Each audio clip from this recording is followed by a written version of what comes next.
Hey everybody, welcome back to Darvanalee Design Studio. For those that don't know, my name's Nicole Reed and today we're opening up another Advent day. So we're at day 22, we have a mystery one, we have our book one, and of course we have our diamond painting one, and I've also got a little bit of haul to show you today as well.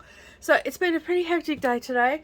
We've had kids going to work, we've been getting ready for Christmas and all the rest of it. So not a lot of crafting or anything got done, so nothing too exciting today.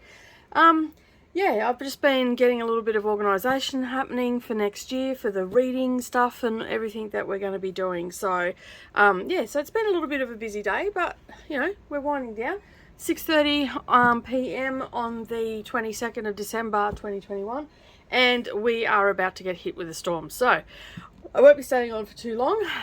Needless to say, I won't be doing a stitch with me today. We will just be doing the advent and I'll show you some haul. Alright, let's start with our mystery one, which has been quite funny. I'm glad that everybody's having a bit of a giggle at it as much as I am. I've been really loving some of the comments too that people have been leaving. and even some of the messages that I've got as well. I've got one friend, she doesn't necessarily comment on the videos, but she pretty much sends me a daily message and all the rest of it. Alright, so this one is a little bit hard. It's wrapped up in newspaper and it is some washi tape.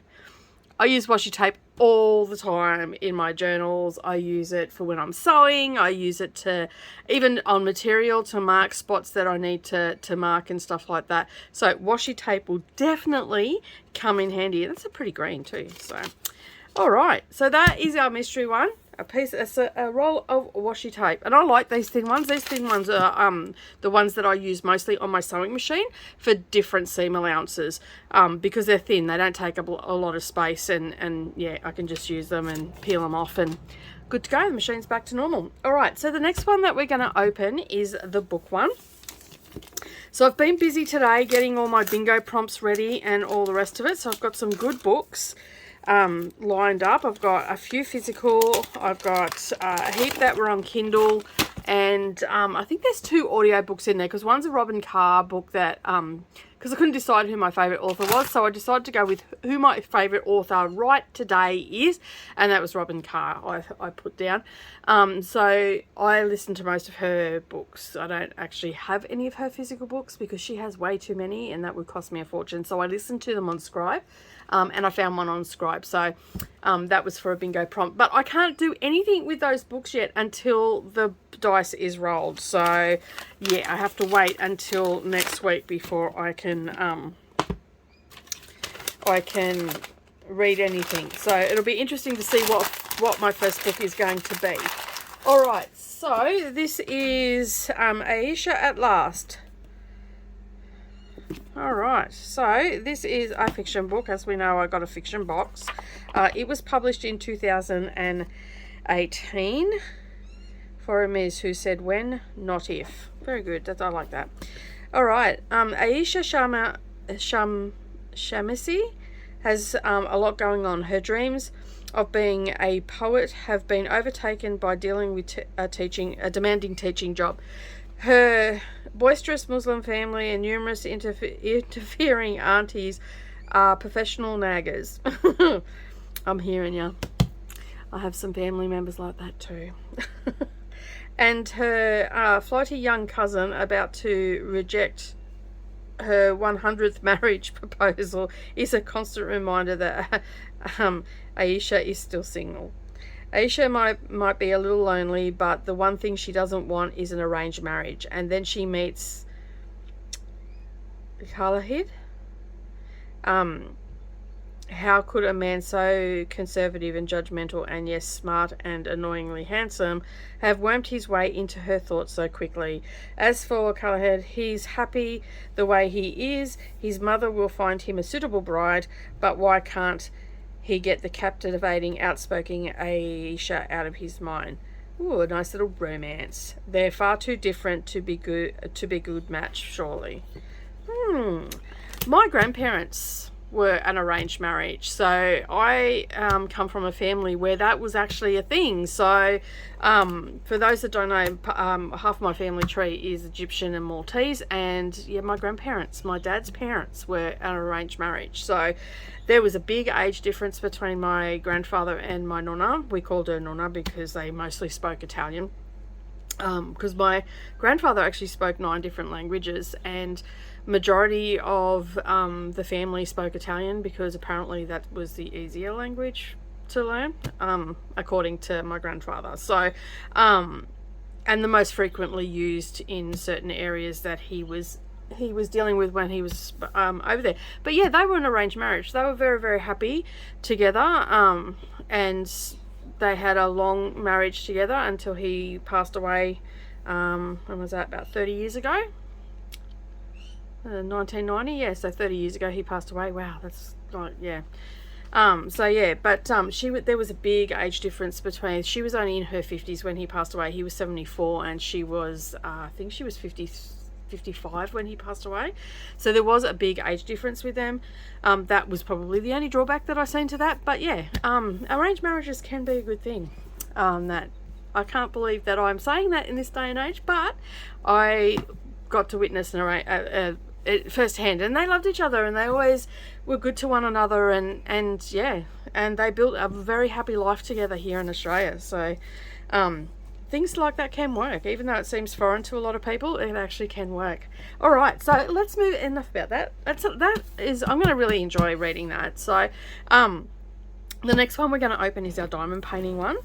All right, so we want day 22. Ooh, doesn't rattle, this one. Oh, can you hear nothing? I can't hear a thing. All right, let's open that up and have a look what's in there. Well, I know it's not a bottle of drills, so we've been getting a few of those. Oh, I can't even make out what it is. Oh, I love diamond painting. A little key ring. How cute. So that is the lady that put this together. blingingcraft.com.au. But that is so cute. So a little diamond, got a little tassel on it, and all the rest of it. So I will probably use that as a zipper pull, as opposed to put it on one of my drill storage cases and stuff like that, as opposed to a key ring, because my husband's got greasy mitts a lot of the time, so we don't have key rings. All right, so only 2 days to go of opening up the advents. Now, as promised, I'm going to show you some haul I got. I was on the D-Stash sites, and I'm telling you now, it is better than the mystery one. All right, so I'll pop that book over there and that one over there. So yeah, I was at a retreat lately, last October, the October just gone, and I noticed that a lady was doing a 3D cross stitch and stuff like that, and I thought that would be very interesting. Well, needless to say, I came across a couple of books in the last couple of weeks on the Stash Unload. So the first one was the Ultimate Cross Stitch Companion. So it's an encyclopedia of techniques, inspirational ideas, and 150 step-by-step projects. So I got this, I think it was like $10 or something, $12. It's an older book. It was published in 1996, so it has a lot of different things in it. It's got acknowledgements, suppliers, it's got charts and all sorts of wonderful different techniques that you can use and all that sort of stuff. There's no way to show you this book without flicking past some of the charts. I like this idea. I actually really like this idea. Yeah, there's lots of different ways to use your cross stitch, and there's towels and all sorts of stuff, so I was pretty excited about that. But what I'm most excited about is that I found this there as well. So Meg Evershed, and it's by Hamlin Books. It's 3D cross stitch, and there's more than 25 original designs in there. So I'll show you the back. You can probably see that. So they've got a little village, so you can see a bit closer to the little houses. They've got some lounges, they've got some jewelry boxes and stuff like that. So here you can see one of the houses, and I'm just trying to get the ones that have just got templates and whatnot. So we've got the village store, and it's got flowers and all sorts of stuff on it. So you can see there, without showing too much, that's what it's going to look like when it's finished. And then it shows you how to construct them. So I thought that that would be really nice, and I was gonna, my thoughts is that I will just do a few. This is probably the one I'm going to start with. I really like the look of that, and maybe even like create it like an actual little village that I put out at Christmas time or something like that. So it's even got a little church with a clock on it and all that sort of stuff. So yeah, and then you've got jewelry box. It's very hard to show you these books without accidentally showing you the charts. It's got a dollhouse furniture, and let me just go through the front so you can see that a bit closer up. Beautiful work, beautiful work. Here's some other pieces. We've got a little toy box.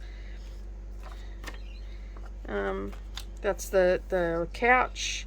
This is one of the jewelry boxes. This is one of the little houses. These are called scented townhouses. So they're just little houses that you can turn into ornaments. So I'm thinking that I'll make them as little ornaments for the Christmas tree as well. So they're very cute. So just put that on there. So there's one of the houses. And it just tells you what you need and all the rest of it. And then it just shows you how to construct it. So I was pretty happy. That's a lavender house. So I was pretty happy with getting these. I got them very cheap. Like, I think this only cost me $30 all up. But then we've got the cockleshell house. Let me see if I can show a picture of that. No. Where's that book? Alright, there we go. That's the cockleshell house. So it's really pretty. I think they'll make lovely, like, and there's not a lot of cross stitch on them. So if you remember when I first started doing cross stitch, I actually, the first thing I did was a little pin cushion, which was a little mushroom pin cushion. And you know, I cannot find that anywhere. I have no idea where that's gone. It's just disappeared. All right, so that's that one. And then the other one is the Wisteria House. And Wisterias are one of my favorite flowers. Daisy's my most favorite, but I love the look of Wisterias. And I've always had this vision that one day I'll have a house that has a really long driveway and it has wisterias going over, creating an archway. Dreaming much, maybe, because, you know, I don't think it's going to happen, but it's okay to dream. So there's that one. And then there's the St. Clement's house. Oranges and lemons, the bells of St. Clement's.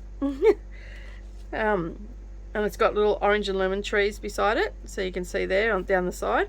So very, very cute. And I thought and this is the village, so this is the cross stitch village, but I thought that I'd be able to do a few for the Christmas tree, have this as the village, maybe put it on a big board and have some fairy lights and stuff like that, have it lit up and whatnot. But how gorgeous is that? Like, I just thought it was absolutely stunning to try my hand at, and I'm like, I'll take that book, thank you. So yeah, that's beautiful. I just love it. Like, there's a lot of cross stitch in it, but it's so cute. Like, I even love how they've got little French knots for flowers on the ground and flowers down the footpath and all that sort of stuff. Like, it's just super cute. So that was what came in today, and that, as I said, I got that from Stash Unload. This book was actually published, when was this published?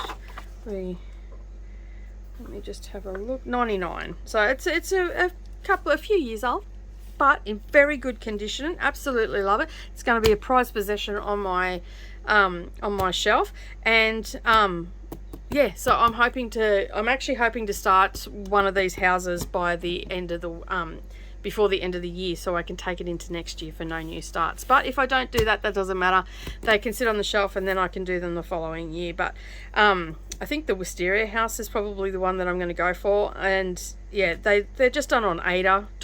Most of them are on 22 count. I don't think I've got any 22 count here, but I do have 20 count, so it's close enough, is near enough. So yeah, I'm going to give that a go. And I do have to get some fabric in for the roofs, because they've got the different colour roofs. I think I've got a couple of different colours over there that I'll be able to use. But that is it from me today. Thank you so much for joining me. That is a little bit of my haul, my new book to add on to the bookshelf. Have a great day, everybody, and I will see you tomorrow. My husband is supposed to be helping me with the first part of my tutorial tomorrow, because he was supposed to help me today, but he got called away to Brisbane. So he rang me before and said that we'll do that. So the tutorial will go up tomorrow. All right, everybody, have a great evening, and I will see you all again tomorrow. Bye for now.